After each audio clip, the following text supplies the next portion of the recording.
అందరికీ నమస్కారం అండి. నేడు ఈ వేదికను అలంకరించినటువంటి గౌరవనీయులు, పూజ్యులు, అధికారంలో ఎంతో ఉన్నత స్థితిలో ఉన్నవాళ్ళు అండ్ చిన్న పెద్ద తారతమ్యాలు, మడుగు వర్గాల చిన్న చూపులు లేకుండా ప్రతి ఒక్కరిని ముందుకు నడిపించేటువంటి గౌరవనీయులైన ముఖ్యమంత్రులు నారా చంద్రబాబు నాయుడు గారికి నా హృదయపూర్వక నమస్కారాలు అండ్ ధన్యవాదాలను తెలియజేస్తున్నానండి. నా పేరు Varshini sir. I'm a transgender. ఎంతో గౌరవనీయులు, పెద్దవారు మరియు ఉన్నత స్థితిలో ఉన్నవారు, కొన్ని సంవత్సరాలుగా ప్రజల కోసం పోరాడుతున్న ప్రతినిధులు ఉన్న ఈ స్టేజ్ మీద నాకు ఈ అవకాశాన్ని ఇవ్వటం అనేది ఇది అననీయం అండి. ఎన్నో చీత్కారాలని, విమర్శలని మరియు నిందలని, నిట్టూర్పులని, కష్టాలని, కన్నీళ్ళని, బాధలని మరియు అవమానాలని, చేయని తప్పుకు నిందని జీవితాంతం మోస్తూ ఉన్న ఒక సాధారణమైన కుటుంబంలో పుట్టిన ఒక ట్రాన్స్జెండర్ అండి నేను. సార్, సమాజంలో కష్టాలని, కన్నీళ్ళని, నిట్టూర్పులని, ఏడుపులని మాత్రమే ఎదుర్కోవటం కాదండి. మాకు కావాల్సిన సహాయం, సహకారం లేక ఇన్నాళ్ళు, ఇన్ని సంవత్సరాలు, ఇన్ని యుగాలనే చెప్పుకోవాలి, ఇన్ని యుగాలుగా మడుగు వర్గంలో పడిపోయి ఎక్కడో చీకటి రాజ్యంలో మూలుగుతున్న మమ్మల్ని ముందుకు తీసుకొని వచ్చి నేడు మీకంటూ ఒక గుర్తింపు ఉంది, మీకంటూ ఒక గుర్తింపును తీసుకొని వచ్చి మమ్మల్ని ముందుకు నడిపించి నేడు ఇక్కడ నన్ను నిలబెట్టిన గౌరవనీయులైన నారా చంద్రబాబు నాయుడు గారికి నా పాదాభివందనాలండి. సార్, ఇది ఒక పార్టీకో లేకపోతే ఒక రాజకీయానికో సంబంధించింది కాదండి. ఒక జీవితానికి, ఒక ప్రతి జీవితంలో కావాల్సిన వెలుగుకు సంబంధించిందండి. నేడు ఇక్కడ ఆసీనులైనటువంటి ప్రతి ఒక్కళ్ళకి నా కష్టాన్ని, నా జీవితాన్ని వివరించుకునేంత సమయం లేకపోవచ్చు, కానీ 4 మాటల్లో చెప్పగలను సార్.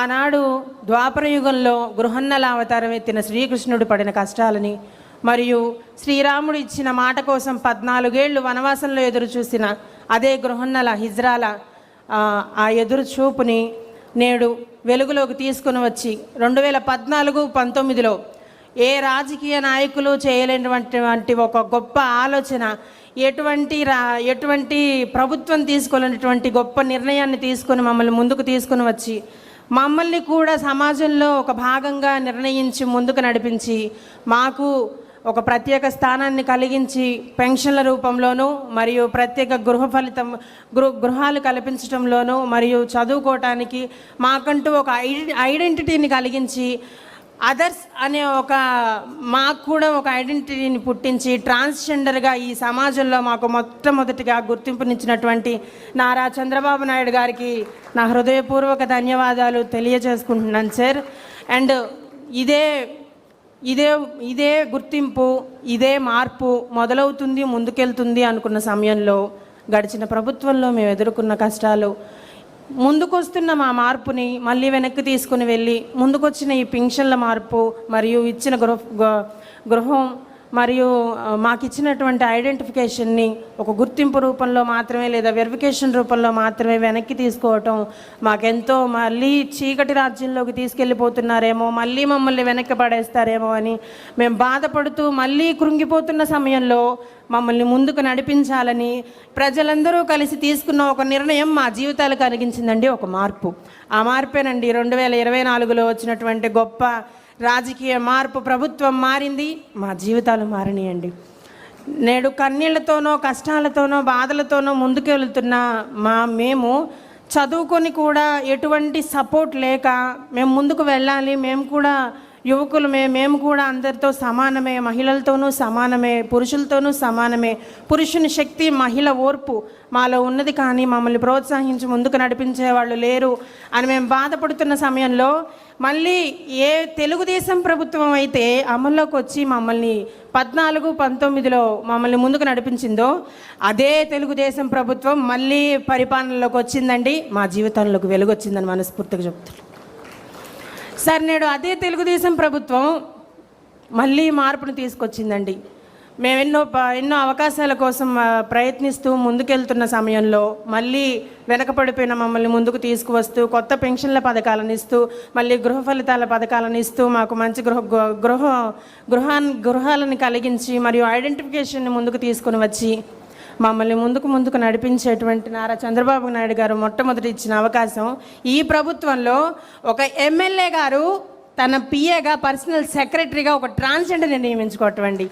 మొట్టమొదటిగా మొదలైన ఈ మార్పు ఇంతటితోనే ఆగిపోకుండా ముందుకు వెళ్తూ మన యువగళం నారా లోకేష్ అన్న గారు ఆ అవకాశాన్ని ఇంతటితో ఆగకూడదు, ఇంకా ముందుకు వెళ్ళాలనే ఆ గొప్ప ఆలోచన, ఆ మనస్తత్వాన్ని ఆపకుండా అంతే నడిపిస్తూ ఏ ప్రభుత్వం ఇన్ని సంవత్సరాలుగా మనకి స్వతంత్రం వచ్చిన కాడి నుంచి ఏ ప్రభుత్వం ఏ రాజకీయ నేతలు ఆలోచించలేని గొప్ప ఆలోచనతోటి స్టేట్ వెల్ఫేర్ ట్రాన్స్జెండర్ బోర్డు నియమించడం అండి.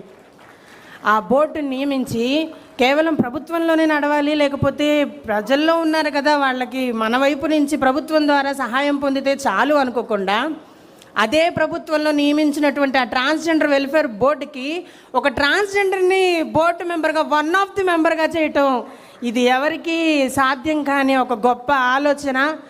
మరియు ఇది గొప్ప కార్యక్రమానికి సాధనకి అండ్ ముందుకు సమాజంలో ఒక మరుగున పడిపోయిన ఒక వర్గాన్ని ముందుకు నడిపించేటువంటి ఒక గొప్ప ఆలోచన నేను చెప్పుకోగలను సార్. సార్ ఇంత మార్పుకి ముందడుగేసినటువంటి గొప్పవాళ్ళు, రాజకీయ నేతలు, పారిశ్రామికవేత్తలు అందరూ ఇక్కడ ఉన్నారండి. సార్ మార్పు అనేది గవర్నమెంట్ నుంచి కొంతమందికే రాగలదండి. చదువుకున్న వాళ్ళు లేకపోతే నాగరికత తెలిసిన వాళ్ళు బయటికి రావాలి అనే ఆలోచన ఉన్నవాళ్ళు మాత్రమే ముందుకు రాగలరు సార్. మీకు తెలిసిన వాళ్ళు సమాజంలో ఇంకా వెనకపడిపోయిన వాళ్ళు, చదువు లేని వాళ్ళు, ఎటువంటి సహకారం లేని వాళ్ళు మరియు కమ్యూనిటీ మాత్రమే మా ప్రపంచం, అదే మాది కుటుంబం అని నమ్ముకొని పెద్దవాళ్ళని నమ్ముకొని ఉన్న ట్రాన్స్జెండర్స్ చాలామంది ఉన్నారండి. నేను ఈ సభాపూర్వకంగా నేను పెద్దవారిని కోరుకునే సహాయం ఏదన్నా ఉంది అంటే సార్, ముందుకు నడిపించిన ఈ ట్రాన్స్పోర్ట్కి నేను నా జీవితాంతం రుణపడి ఉంటాను సార్. అవకాశాన్ని ఇచ్చినటువంటి ఎమ్మెల్యే పిఏగా అవకాశాన్ని ఇచ్చినటువంటి గౌరవనీయులకి నేను ఇంకా జీవితాంతం రుణపడి ఉండగలను. కానీ ఈ సహకారం అనేది మా దాకా రావాలి సార్. వెనకపడిపోయిన వాళ్ళు, ముసలి వాళ్ళు, ఎంతో సహాయం లేనటువంటి వాళ్ళు, చదువు లేని వాళ్ళు, బయటికి రాలేని వాళ్ళు ఉన్నారండి. దయచేసి వాళ్ళని కూడా గుర్తించి సమాజంలో ట్రాన్స్జెండర్ అనేటువంటి ఒక వ్యక్తి కేవలం చీకటి రాజ్యంలో మాత్రమే మురిగిపోకుండా వెలికి తీసుకొచ్చేటువంటి ప్రభుత్వం ఏదైనా ఉందంటే అది కేవలం తెలుగుదేశం ప్రభుత్వం మాత్రమే అని నిరూపించుకో.